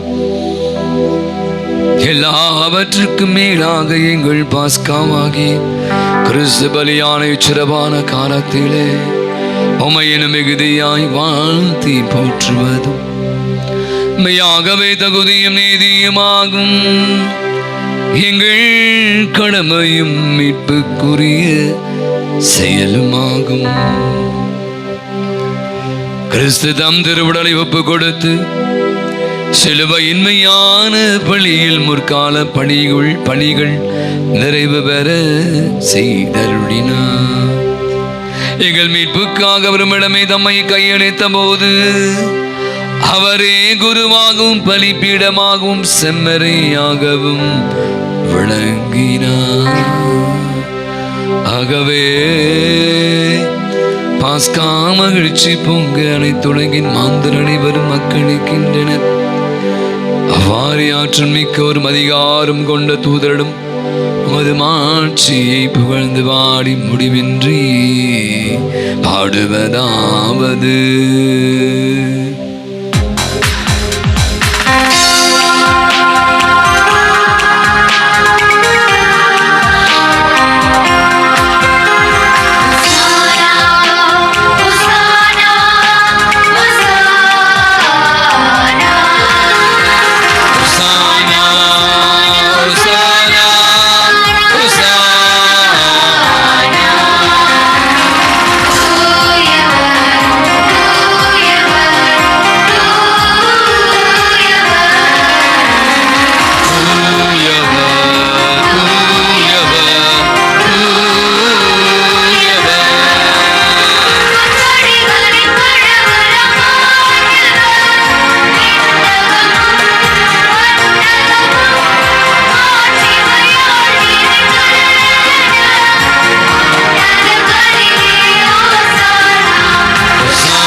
ஆண்டவரே, மெய்யாகவே தூயவர், தூய்மை அனைத்திற்கும் ஊற்று. ஆகவே உம்முடைய ஆவியை பொழிந்து இக்காணிக்கைகள் அனைத்தையும் தூய்மைப்படுத்துமை தாழ்மையாய் வேண்டுகிறோம். இவ்வாறு எங்கள் ஆண்டவர் இயேசு கிறிஸ்துவின் உடலும் இரத்தமுமாக எங்களுக்கு இவை மாறுவனவாக. அவர் பாடுபட உளம் கணிந்து தம்மை கையளித்த போது அப்பத்தை எடுத்து உமக்கு நன்றி செலுத்தி வாழ்த்துரைத்து அதை விட்டு நம்முடைய சீடர்கள் அனைவருக்கும் அளித்தவர் கூறியதாவது: அனைவரும் இதிலிருந்து பெற்று உண்ணுங்கள். இது உங்களுக்காக கையளிக்கப்படும் என் உடல்.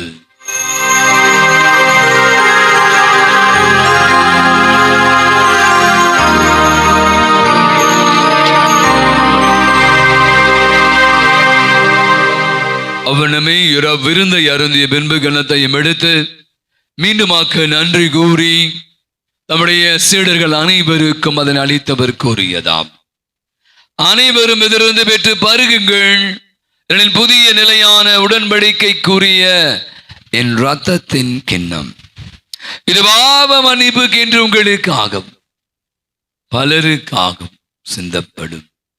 இதை என் நினைவாக செய்யுங்கள்.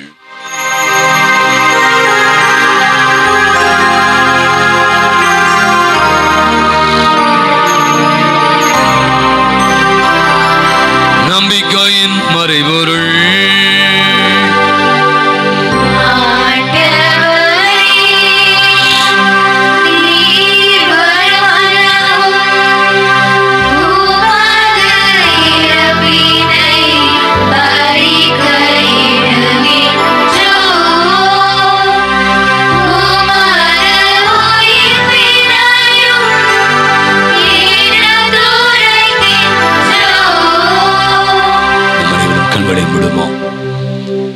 அற்புதமான இந்த மாதத்தினுடைய இந்த 11வது நாளை நாம் காணக்கூடிய வாய்ப்பை ஆண்டவர் உருவாக்கி தந்திருக்கிறார். நான் உங்களை தனியே விட்டு விடுவதில்லை என்று சொல்றேன். நிறைய தனிமை உணர்வுகள் இன்னைக்கு நிறைய பேர் இருக்கு. நல்லாயனாகி ஆண்டவர் தன் ஆடுகளை அறிந்து வைத்திருக்கிறார். எனக்கு அவையற்றை பற்றி தெரியும். நான் அமர்வதை எழுவதை அறிந்து வைத்திருக்கிறேன். என் தாயின் கருவிலே நான் உருவாகும் முன்பே என்னை அறிந்தவர். அப்படியான ஒரு தெய்வம்தான் நமது ஆயன். ஒரு பாடல், ஆண்டவர் என் ஆயன், ஆண்டவர் என் ஆயன். தெரியுதா? கண்கடி மூடி ஆண்டவருக்கு நன்றி செலுத்துவோம். நல்ல ஆயனாகிய ஆண்டவர் தன் ஆடுகளை தேடி போபவர், அவற்றை பெயரிட்டு அழைப்பவர், அவருக்கு முன்னாக செல்பவர். காரணம், அவருடைய குரலை ஆடுகள் அறிந்து வைத்திருக்கின்றன, அவை அவற்றை பின்பற்றுகின்றன என்றெல்லாம் அமைக்கு வாசி கேட்டு நீங்களும் நானும் ஆயனாகிய ஆண்டவர், அந்த ஆண்டவருடைய மந்தையில நாம் இருக்கிறோம்.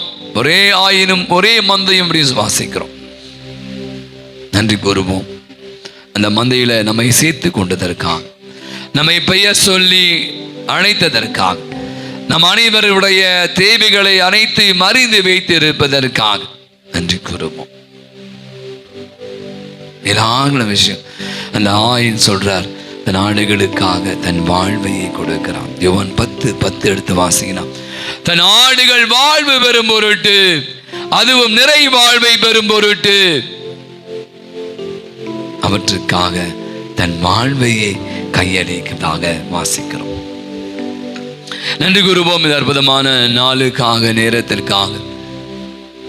குறிப்பாக இன்று பிறந்த நாள் விழாக்களை கொண்டாடி மகிழ்கிறவர்கள், திருமண ஆண்டு விழாக்களை கொண்டாடி அத்தனை பேருக்காக ஜெபிப்போம். ஆகிய ஆண்டவர் நம் அனைவரையும் பாதுகாத்து கொண்டு இருக்கிறார். நிறைய பாதுகாப்பின்மை, நான் சொன்ன மாதிரி போர் பார்த்தீங்கன்னா இந்த பக்கம் காஷ்மீர், ஜம்மு காஷ்மீர் அங்கெல்லாம் லைட் ஆஃப் பண்ணிட்டாங்க, கரண்டே இல்லை, மின்சாரம் துண்டிக்கப்பட்டு விட்டது. வெளியில யாரும் போவேன்னு சொல்லிட்டாங்க. ஒருத்தரும் ஒரே சைரன், ஒரே குண்டு மழை, ஒரு பாதுகாப்பின்மை, ஒரு பயம், ஒரு அச்சம். நமக்கு அப்படி ஒரு வினை இல்லை. கடவுள் நம்மோடு இருக்கிறார், நம்மோடு இருக்கிறார் என்பதற்கான அதுதான் அர்த்தம். அவருடைய பாதுகாப்பை நாம் உணர்ந்து கொண்டிருக்கும். நன்றி கூறுவோம். சிறப்பாக இந்த நாளிலே பலவிதமான உடல் நோயினால் பாதிக்கப்பட்டு அனைவருக்கா, குறிப்பாக தனிமை உணர்வு, வயதானவர்கள், நோயாளிகள், எங்களை யாரும் கண்டுக்கிறதே இல்லை, இல்லை யாரும் சட்டம் பண்ணுறதே இல்லை என்ற உள்ளுணர்வுகளோடு நிறைய பேர் இருப்பாங்க. இங்கே இந்த ஆலயத்தில் இருக்கலாம். அது பெற்றோர்களால் கைவிடப்பட்ட பிள்ளைகளாக இருக்கலாம், கணவனால் கைவிடப்பட்ட மனைவியால் கைவிடப்பட்ட கணவன்மார். எனக்கு ஏதோ யாருமே இல்லைங்க, ஏதோ போகிறோம் வாழ்றோம் சத்தம் அப்படின்னு ஒரு வாழ்க்கை, ஒரு பிடிப்பில்லாமல், உறவில்லாமல், ஒட்டி இல்லை உறவும் இல்லை என்று வாழ்ந்து கொண்டு இருக்கிற ஒரு நிலை தான் இன்னைக்கு நாம் வாழ்ந்தோம். அப்படியான சூழ்நிலை இன்னைக்கு ஆண்டவர் சொல்கிறார், அவருடைய பாதுகாப்பு, அவருடைய உடனிருப்பை உணர்ந்து கொள்ள அருள் வேண்டுவோம். நம்முடைய ஜெபவுதிகள் கேட்டு யாவருக்கா நம்பிக்கையோடு இந்த திருப்பலியை கலந்து ஜெபித்துக் கொண்டு நம்ம ஒவ்வொருவருடைய தனிப்பட்ட வேண்டுதலுக்கா என் ஆயனுடைய குரலுக்கு நாம் செவி சாய்க்கு அழைக்கப்பட்டு இருக்கிறோம். அவருடைய குரலுக்கு செவி சாய், முதல்ல குரலை கேட்போம், அவரை பின்தொடரும். அவருடைய தனிப்பட்ட வேண்டுதலை எல்லாம் அவருடைய பாதத்தை ஒப்புக் கொடுப்போம். புதிதாக தேர்ந்தெடுக்கப்பட்டிருக்கிற நம்ம திருத்தந்தை 14வது லியோவுக்காகவும் அவர் தலைமையிலே இந்த திரு அவை இன்னும் உயிரோட்டம் உள்ள ஒரு திருவையாய் மாற வேண்டும் என்று வென்றார். நம்மோடு வாழ்ந்து மரித்து போன அனைவருக்கா சிறப்பாக நம்முடைய அன்பு தாய், வணக்கத்துக்குரிய அன்னை, வணக்க மாதம் அன்னையை மகிமைப்படுத்த புள்ளிகளாக நமக்காக பரிந்து பேசுகிற அன்பு தாய் ஆரோக்கிய அன்னை, அவருடைய அன்பு கணவர் யோசேப், நமது வங்கியின் பாதுகாப்பு தந்தையுமான அந்தோனியார், திருத்தூதர் தோமா, அன்னை தெரேசா, அல்போன்சா, தேவ சகாய், இதோ ஆண்டவர் ஆயனுடைய குரலுக்கு செவிமடுத்து அவருக்காக தங்கள் வார்ப்பை அர்ப்பணித்த மனிதர்களாகி புனிதராக மாறி போன அத்தனை பேருடன் இணைந்து ஆண்டவராக இயேசுவை புகழ்ந்து பாடுவோம். இவர் வழியாக இவரோடு இவரும் எல்லாம் வல்ல இறைவனாகிய தந்தையே தூயாவியானவரின் ஒன்றிப்பில் எல்லா புகழும் ஆட்சியும் என்றென்றும் உமக்கு உரியதே.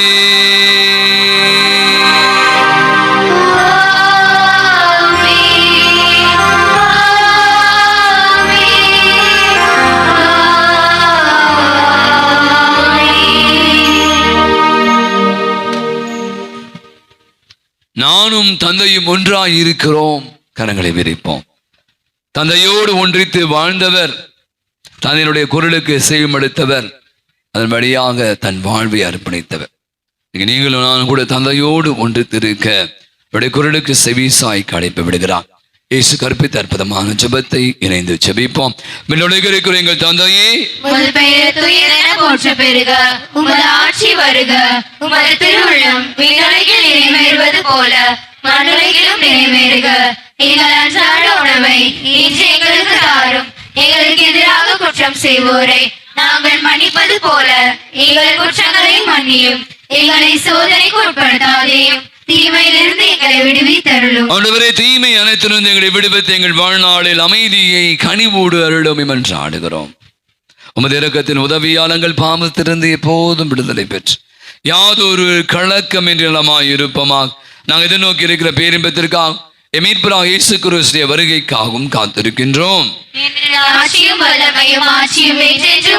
ஆண்டவராக இயேசு கிறிஸ்துவின் அமைதியை உங்களுக்கு விட்டு செல்கிறேன், அமைதியை உங்களுக்கு அளிக்கிற திருத்தூதருக்கு முடிந்தவர எம் குற்றங்களை, குறைகளை, பாவங்களை, பலவீனங்களை பாராமல் ஆண்டவரே உம்முடைய பாத தண்டையிலே வந்து குடும்பி இருக்கிற விசுவாச நம்பிக்கையை கண்ணோக்கி எங்க இருக்கிற எங்கள் யாவருக்கும், எங்கள் குடும்பங்களுக்கு, என் பங்கு சமூகத்திற்கும், நாட்டிற்கும், உலகத்திற்கும் அமைதி, நிம்மதி, ஒற்றுமையும், சமாதானத்தை, நிறைவையும், மகிழ்வையும், இரக்கத்தையும், மன்னிப்பை, சுகத்தையும், நலத்தையும் தந்தோட திருவிடம் கொள்வீரா என்றென்று வாழ்ந்து ஆட்சி செலுத்துகின்றவர் நீரே.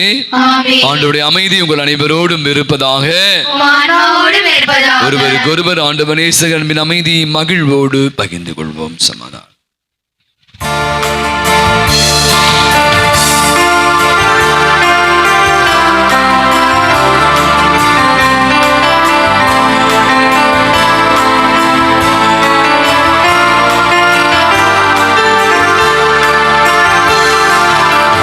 Yeah.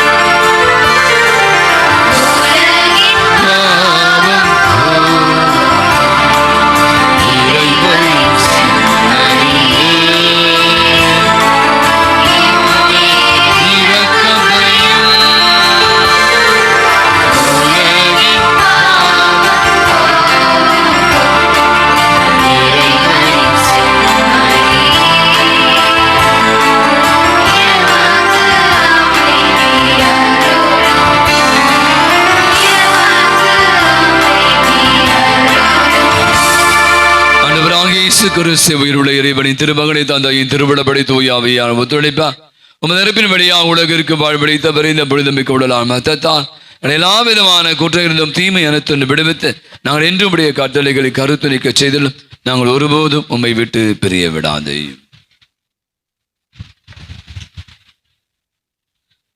இதோ நம் ஆண்டவராகிய இயேசு கிறிஸ்து இவரை உலகினுடைய பாவங்களை எல்லாம் போக்குகிற இறைவனின் செம்மர்.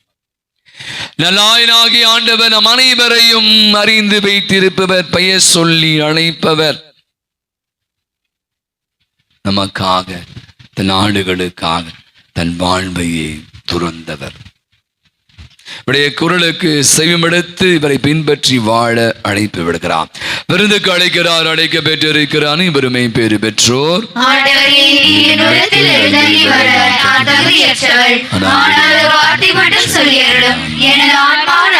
கிறிஸ்துவின் திருவுடலும் துரத்தும் நம் அனைவரையும் காத்து நமக்கு நிலை வாழ்வை அளிப்பதாக.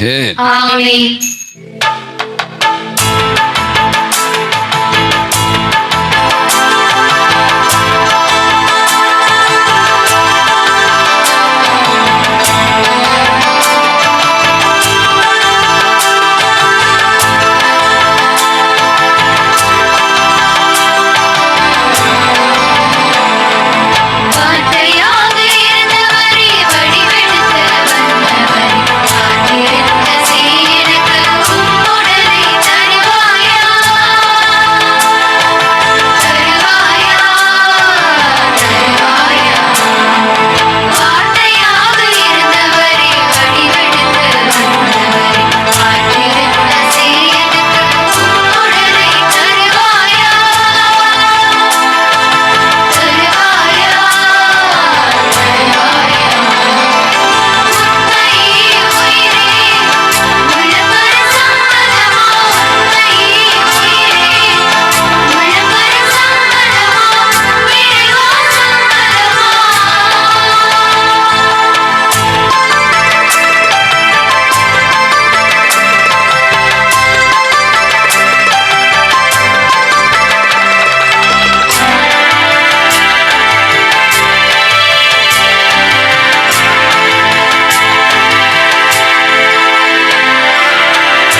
திருமண அறிக்கைகள்.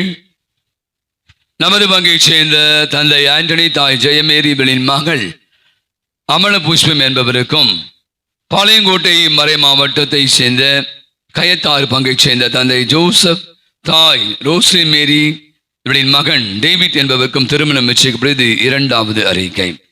நமது பங்கைச் சேர்ந்த தந்தை மைக்கேல் ராய், தாய் சகாய ஜோதி சித்ரா இவரின் மகள் ஏஞ்சல் கெல்சியா என்பவருக்கும், நமது சென்னை மயிலை மறை மாவட்டம் ஆவடி பங்கைச் சேர்ந்த தந்தை சீனிவாசன், தாய் மேரி இவரின் மகன் பார்த்திபன் என்பவருக்கும் திருமணம் நிச்சயிக்கப்படுவது மூன்றாவது அறிக்கை. நமது பங்கைச் சேர்ந்த தந்தை அகஸ்டின், தாய் ராஜம் இவரின் மகன் கப்ரியல் டிகால் என்பவருக்கும், பெங்களூரு உயர்மறை மாவட்டம் ஜலாலி பங்கைச் சேர்ந்த தந்தை ஆண்டனி ஜான், தாய் சுமதி இவரின் மகள் மேரி நிர்மலா என்பவருக்கும் திருமணம் நிச்சயிப்பது மூன்றாவது அறிக்கை. இத்திருமணம் ஏதேனும் தலையிருப்பதாக தெரிய வந்தால் பங்கு தந்தைக்கு அறிவிக்க வேண்டியது உங்களுடைய கடமை. அன்புகளுடைய இன்று பாஸ்கா காலத்தினுடைய 4வது ஞாயிறு. இதனால் நான் சொன்ன மாதிரி இறை அழைத்தல் ஞாயிறு, நல்லாயின் ஞாயிறாக நாம் கொண்டாடுகிறோம். எனவே தொடர்ந்து நான் சொன்ன மாதிரி இறை அழைத்தலுக்காக ஜெபிக்கணும். உலகம் முழுவதும் பார்த்தீங்கன்னா இன்னைக்கு இந்த குருத்துவத்திற்கு, துறவர வாழ்வுக்கு என்று பிள்ளைகளே இல்லை. நிறைய நிறுவனங்கள்லாம் மூடப்பட்டு கொண்டு இருக்கிறது. நிறைய பங்குகள் உருவாக்கவே முடியல, ஏன்னா அதற்கான குருக்கள் இல்லை. ஆகவே தொடர்ந்து ஜெபியுங்கள். நல்ல உள்ளங்கள் தொடர்ந்து இந்த இறை அழைத்தலுக்காக தங்களை அர்ப்பணித்து வாழ வேண்டும் என்று மன்றாடும். மே மாதம் 13ஆம் செவ்வாய்க்கிழமை பாத்திம நகர் புனித கன்னிமரியாருடைய நினைவு. மே 14ஆம் புதன்கிழமை புனித மத்தியா திருத்தூதர் விழா. மே 15ஆம் தேதி வியாழன் புனித இசிதோர் நினைவு விழா. அன்பாதவர்களே, உங்களுக்கு தெரியும் நம்முடைய பங்குல கடந்த திங்கட்கிழமையிலிருந்து நேற்று வரை நம்முடைய பிள்ளைகளுக்கான இந்த விடுமுறை விவிலிய பள்ளி பிபிஎஸ் வகுப்பை நாம் துவங்கினோம். மொத்தம் ஒரு 130 பிள்ளைகள் இதில் கலந்து கொண்டாங்க. நான் கண்டிப்பாக இந்த பெற்றோர்களுக்கு நன்றி செலுத்தும். நிறைய பெற்றோர்கள் தன்னுடைய வேலையெல்லாம் விட்டு இந்த பிள்ளைகளை கூட்டி கொண்டு வந்து இருந்து மீண்டுமாக மதியம் கூட கூட்டி சென்ற காட்சிகளை பார்த்தேன். இதை நிறைய நம்முடைய ஆசிரியர்கள், நம்முடைய மறைக்கல்வி ஆசிரியர் 8 பேர், அதோடு கூட நம்முடைய வாலண்டியர்ஸ் ஒரு 5 பேர் என்று மிக அற்புதமாக இந்த பிள்ளைகளை அழகாக இந்த வில்வேத்தை பற்றிய விளையாட்டுகள், பாடல்கள், நடனங்கள் அல்லது பைபிளை பற்றிய கதைகள் எல்லாம் சொல்லி அவளுக்கு ஸ்நாக்ஸ் எல்லாம் கொடுத்து, கூல்ட்ரிங்க்ஸ், மதிய உணவு எல்லாம் கொடுத்து உதவி செய்திருக்கிறாங்க. இதற்கு உதவி புரிந்த நல்ல உள்ளங்கள் நிறைய பேர் இருக்காங்க. அத்தனை நல்லவளுக்கு உணவு கொடுத்தவர்கள். நேற்று தினம் நம்ம பிரியாணிலாம் போட்டு பிள்ளைகளை மகிழ்ச்சி படுத்தணும், பரிசளித்திருக்கிறோம். நேற்று மாலை கூட பார்த்தீங்கன்னா கேம்ப் ஃபயர் வச்சு பிள்ளைகள் ரொம்ப அழகாக நடனமாடி மகிழ்ந்திருக்கிறார். இந்த நேரத்தில் நான் முதல்ல நம்முடைய பெற்றோர்களுக்கு நன்றி சொல்ல கடமைப்பட்டு இருக்கிறேன். ஒரு பலத்தை ஒரு கரவழி கொடுத்துலாம் பாருங்க பெற்றோர்களுக்கு. ஆசிரியர்கள் மற்றும் வாலண்டியர்ஸ் இதற்காக உதவி செய்த அவர்களுக்கும் ஒரு பலத்தை கரவழி கொடுங்க பார்ப்போம். நிறைய நல்ல உள்ளங்கள், பேர்லாம் சொல்ல வேணாம் சொல்லிட்டு அதனால் கொடுக்கல. ஆகவே அவளாக இந்த பிள்ளைகளுக்கு உணவளிப்பதற்கு உதவி செய்த நல்ல உள்ளங்கள் மற்றும் நம்முடைய யூத் பாய்ஸ் மற்றும் ஆல்ட்ரு பாய்ஸ் என்று பலர் உதவி செய்த அத்துணை நல்ல உள்ளங்களுக்கும் ஒரு பலத்த ஒரு கரவழி கொடுத்து நம்முடைய நெஞ்சாத நன்றிகளையும் பாராட்டுகளையும் தெரிவித்துக் கொள்வோம். நமக்கு இன்று மதத்தினுடைய இந்த 2வது ஞாயிறு மத்தியிலே நம்முடைய வின்சென்ட் பால் சகோதரர்கள் பங்களுக்கு ஏழை எளியர்களுக்கு உதவி செய்து கொண்டிருக்க வெளியில் இருக்காங்க. எனவே உங்களுடைய தாராள உள்ளத்தை காட்டுமாறு, டோர் கலெக்ஷன், எனவே தாராள உள்ளத்தை காட்டுமாறு கேட்டுக்கொள்கிறேன். நம்முடைய இளைஞர்கள் பார்த்தீங்கன்னா ஒவ்வொரு மாதமும் இந்த 2வது வாரத்தில் சாலை ஓரத்தில் இருக்கிறவர்களுக்கு உணவளித்து கொண்டு இருக்கிறார். 100 பேருக்கு எல்லாருக்கும் உணவளித்து கொண்டு இருக்கிறார். அதற்கு இன்றும் அவர்கள் உணவு கொடுக்க இருக்கிறார். அவருக்கு ஒரு பலத்த ஒரு கரவழி கொடுத்து நம்முடைய இளைய உள்ளங்களுக்கு நம்முடைய நெஞ்சாத நன்றிகளும் பாராட்டுகளும். நம்முடைய ஆலயத்தை திருவிழாவை எதிர்நோக்கி இருக்கிறவங்களுக்கு தெரியும். ஆகவே ஆலயத்தை புது பொலிவோடு வண்ணம் அடிப்பதற்கான வேலைகளை துவங்கி இருக்கிறோம். இந்த பெயிண்டிங் ஒர்க்ஸ் எனவே அது சிறப்பாக நடைபெற வேண்டும் என்று தொடர்ந்து ஜெபியுங்கள். இந்த ஆலயம் ஒரு புது பொலிவோடு நாம் திருவிழாவை கொண்டாட ஏதுவாக இருக்கும். எனவே நல்ல உள்ளங்கள் தாராள ஒத்துழைப்பை தருமாறும் கேட்டுக்கொள்கிறோம். அவர் அறிவித்தது போல நம்முடைய தவக்கால உண்டியில் வந்த பணம் மொத்தத்தையும் நம்முடைய வின்சென்ட் பாலும் கொடுத்திருக்கிறோம். எனவே நான் சொன்ன மாதிரி இந்த பணம் மொத்தமாக நம்முடைய பங்களிற்கு ஏழை எளிய மாணவருடைய கல்வி நிதிக்காக பயன்பட இருக்கிறது. அவை மீண்டுமாக நான் கடந்த வாரம் பற்றி நீண்ட ஒரு சொல்லிட்டேன், எல்லாத்தை பற்றி பேசிட்டேன். உண்மையாகவே சொல்கிறேன், நம்ம கடந்த 55 பிள்ளைகளுக்கு உதவி, நிறைய பிள்ளைகளுக்கு உதவி செய்தால் நம்முடைய ஆசை. நீங்கள் பார்த்தீங்கன்னா நிறைய பிள்ளைகளை நீங்கள் பெரிய பெரிய பள்ளியில் சேர்த்துருக்கீங்க. 1.25 லட்சம் 1.5 லட்சம்னா அதுக்கெல்லாம் நம்மளால உதவி செய்ய முடியாது, புரியுமா? எல்லாருக்கும் உதவி செய்யணும், கிள்ளி தான் கொடுக்கணும். ஆகவே நான் என்ன சொல்றதுன்னா, நிறைய வசதி கொண்டு நிறைய பேர் இருக்காங்க, எல்லாருக்கும் கொடுக்கணும் என்பது ஆசை தான். அதை விட நான் சொல்வேன், ஒரு சிங்கிள் பேரண்டா இருக்கலாம், அல்லது ரொம்ப பின்தங்கியவளாக இருக்கலாம், உடல்நல குறைவால பாதிக்கப்பட்டிருக்கலாம், அந்த மாதிரி ஆளுக்கு உதவி செய்யணும். நல்லா இருக்கும். 5000 ரூபாய் கொடுக்கறதுல 10,000 கொடுத்தா சந்தோஷம் தானே. 50 பேர் 30 பேர் கொடுத்தா நல்லா தான் இருக்கும். அப்போ கிள்ளி கொடுக்கும்போது என்ன ஆகுதுன்னா, அது அவ்வளோ பெரிய தொகையாக தெரியாது. எனவே மீண்டுமாக நான் சொன்னதுதான், இதை மனதில் வைத்து கொண்டு நான் சொன்ன லெட்டர் கொடுக்க சொன்னேன். நேற்று வந்து ஃபாதர் இருந்தாங்க, ஒரு சும்மா ஒரு என்னமோ போஸ்ட்மேன் தர மாதிரி அப்படிலாம் கிடையாது. ஒரு லெட்டர் நீங்கள் எழுதணும், பங்கு தந்தைக்கு அட்ரஸ் பண்ணுற மாதிரி. இந்த இந்த அன்பை இருக்கிறோம், என் பையன் இதில் இருக்கான், அன்பிய பொறுப்பாலும் கலந்து ஆலோசித்த பிற்பாடு தான் இதை உதவி கொடுக்கப்படும். எனவே தயவுசெய்து மனதில் வைத்துக் கொள்ளுங்கள். குடும்ப அட்டை எடுத்து கொண்டு வந்து வகுப்பு, எந்த கல்லூரி அல்லது எந்த டீட்டெயில்ஸ்லாம் கொடுத்து, செல் நம்பர்லாம் கொடுத்து, அந்த ஃபார்மை நீங்கள் நம்முடைய லெட்டரை நீங்கள் வந்து நம்ம உதவி என்னிடம் கொடுங்க. அதுக்கு பிற்பாடு அதை நம்முடைய மென்சன்டிபால் குழுவினர் உங்களுடைய சந்திப்பார்கள், அதோடு கலந்து நம்முடைய அன்பிய பொறுப்பால் கலந்து பேசி உங்களுக்கான அந்த உதவி கொடுக்கப்படும். எனவே கடைசி நாள் வரை காத்திருக்க வேண்டும். மிக வேகமாக அந்த அப்ளிகேஷனை கொடுக்குமாறு கேட்டுக்கொள்கிறேன். அது மாதிரி நான் சொன்னது போல நம்முடைய பங்கினுடைய திருவிழாவை நாம் எதிர்நோக்கி இருக்கிறோம் அப்படின்னு சொன்ன கடந்த வாரமே உங்களுக்கு தெரியும். நம்முடைய 35வது ஆண்டு திருவிழா வருகின்ற ஜூன் மாதம் 6ஆம் தேதி கொடியேற்றம், 8ஆம் தேதி புதுநன்மை பெருவிழா, 13ஆம் தேதி முடிசூட்டு விழா நற்கருணை பெருவிழா, 14ஆம் தேர் திருவிழா, 15ஆம் குடியிருக்கும் வசன விழா. அவை அன்பிய பொறுப்பால் கடந்த வாரமே இதெல்லாம் வாங்கிட்டு போய் நிறைய வீடுகளுக்கு எல்லாம் கொடுக்க ஆரம்பித்து விட்டாங்க என்று நான் அறிந்தேன். மீண்டுமாக நான் சொன்ன மாதிரி ஒரு விழா என்பது வெளி ஆடம்பரங்களோடு மட்டும் முடிந்து போவதல்ல, மாறாக நம்முடைய பாதுகாவலர் நமக்கு செய்த அநேக நன்மைகளுக்கு நன்றி செலுத்துகிற விழா. நான் இப்படி தான் யோசிப்பேன், இது வந்து ஒரு ஆசீர்வாதமான விழா. மத்தியில் ஒரு 40 குருக்கள் வர இருக்காங்க, 10 நாட்கள், பல குழுக்கள், பல திட்டங்கள்லாம் போடுறோம். ஆகவே இதெல்லாம் யாருக்காங்கன்னா நமக்காக தான். ஏன்னா நம்ம பங்குல அநேக வெளிப்பங்கு தான் வந்து கொண்டு இருக்கிறான். எனவே இந்த திருவிழா சிறப்பாக நடைபெற வேண்டும், எந்த விதமான இடர்பாடு குறைபாடு இல்லாமல் நிறைவான ஆசிரை பெற்று தருகிற விழாவாக அமைன்னு முதல்ல ஜெபிக்கிறோம். நான் முதலே சொன்னது போல தான் நம்முடைய திருவிழா அப்படின்னாலே நிறைய குழுக்கள்லாம் போட்டிருக்கோம். குழுக்கள் அதை சிறப்பாக செய்ய வேண்டும் என்பதற்காக முயற்சி எடுத்துக் கொண்டு இருக்கிறோம். உங்களையும் இணைத்துக் கொள்ளுங்கள். அவ்வாறு திருவிழா அப்படின்னாலே உங்களுக்கு தெரியும், நிறைய செலவினை நம்ம எதிர்கொள்ள வேண்டி இருக்கிறது. எனவே கடந்த பங்கு பெற அன்பிய கூட்டத்தில் நான் சொல்லிட்டேன், ஒரு குடும்பத்திற்கு திருவிழா நன்கொடையாக 600 ரூபாய் போட்டிருக்காங்க. அது கண்டிப்பாக நம்ம கொடுக்கணும். சில நேரங்களில் எனக்கு வருத்தமாக தான் இருக்கு. நம்ம பங்கை பற்றி நான் வருத்தப்படல, காரணம் நீங்கள் கேட்காம கொடுப்பீங்க. 10 முறை நாளைக்கு வா, அப்புறம் வா, ஒரு வாரம் கழிச்சு வா, இப்போ என்ன அப்படின்னு அன்பிய பொறுப்பாளரை நீங்கள் ரொம்ப பாவம். அவங்க வந்து பங்குக்காக எனக்காக இல்லை, நீங்கள் கொடுக்குற பைசா எனக்கோ உதவி பங்கு தருக பங்குனுடைய திருவிழாவுக்கு. எனவே தயவு செய்து மனமும் கொடுங்க. நான் இதை ரொம்ப நம்புகிறேன். நீங்கள் எவ்வளோ இன்முகத்தோடு கொடுக்கலாம் அந்த அளவுக்கு கடவுளுக்கு நிறைய கொடுப்பேன். நீங்கள் அப்படியே கையை சுருக்கிக்கிட்டு கொடுக்கும்போது நமக்கும் கிடையாது. எந்த அளவையால் அளப்பீங்களோ அதே அளவையாக உங்களுக்கு அளக்கப்படும். எனக்கு தெரியும் இதை வந்து பெரிய விஷயம், ஏன்னா வருடத்துக்கு ஒரு முறை வருகிற திருவிழா.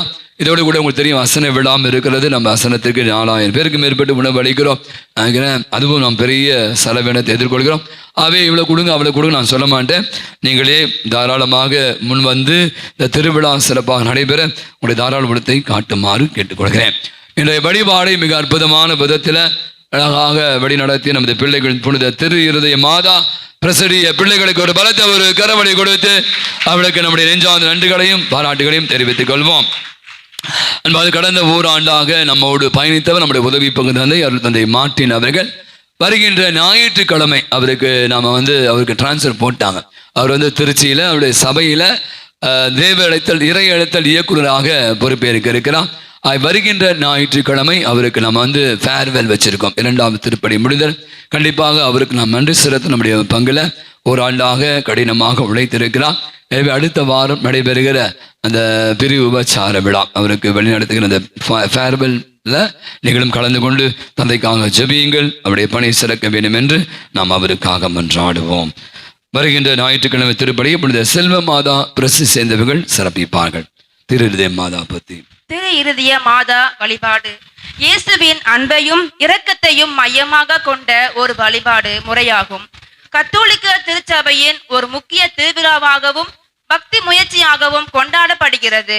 அன்னை மரியா தன் மாசற்ற இருதயத்தின் மூலம் குருக்களையும் கன்னியையும் ஆசீர்வதிக்கவும் அவர்களுக்கு அடைக்கலமும் பாதுகாவலுமாக இருப்போம் என உறுதியாக ஒரு நம்பிக்கை உள்ளது.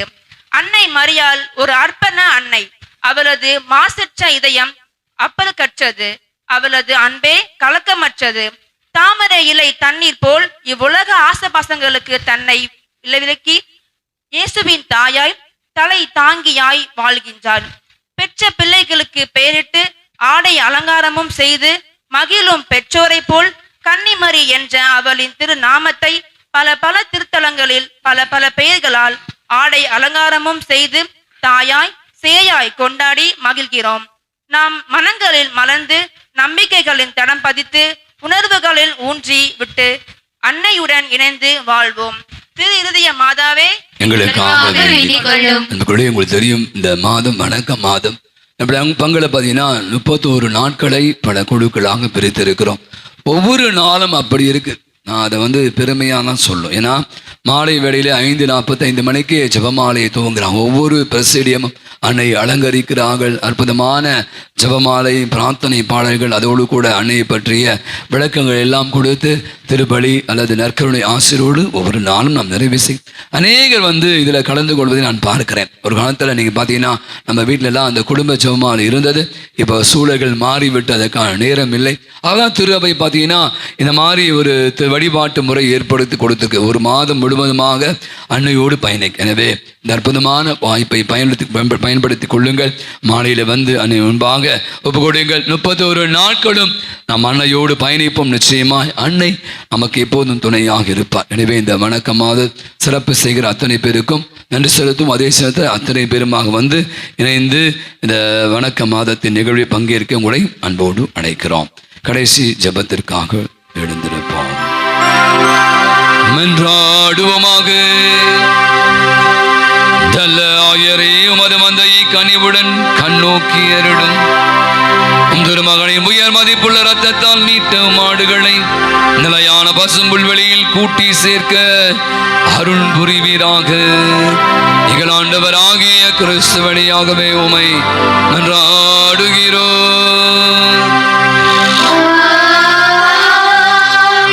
ஆண்டவர்களோடே இருப்பாராக.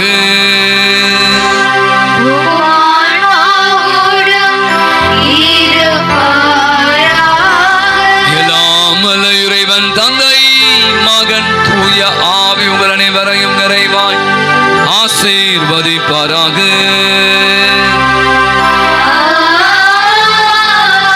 சென்று வாழுங்கள். திருபலி நிறைவு பெற்றது. அல்லேலூயா, அல்லேலூயா, அல்லேலூயா.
மதுரமான திரு இருதயமே, எங்கள் மேல் இரக்கமாயிரும். மரியாயின் மாசற்ற திரு இருதயமே, எங்களுக்காக வேண்டிக் கொள்ளும். என் பங்கின் பாதுகாவலரான புனித அந்தோணியாரே, எங்களுக்காக வேண்டிக் கொள்ளும். புனித சூசையப்பரே, எங்களுக்காக வேண்டிக் கொள்ளும். எல்லா புனிதர் புனிதைகளே, எங்களுக்காக வேண்டிக் கொள்ளுங்கள். தந்தை மகன் தூயாவியாரின் பெயராலே ஆமென். இயேசுவுக்கே புகழ், இயேசுவுக்கே புகழ், இயேசுவுக்கே மகிமை, இயேசுவுக்கே மகிமை, இயேசுவுக்கே நன்றி, இயேசுவுக்கே நன்றி. மரியே வாழ்க. மரியே வாழ்க.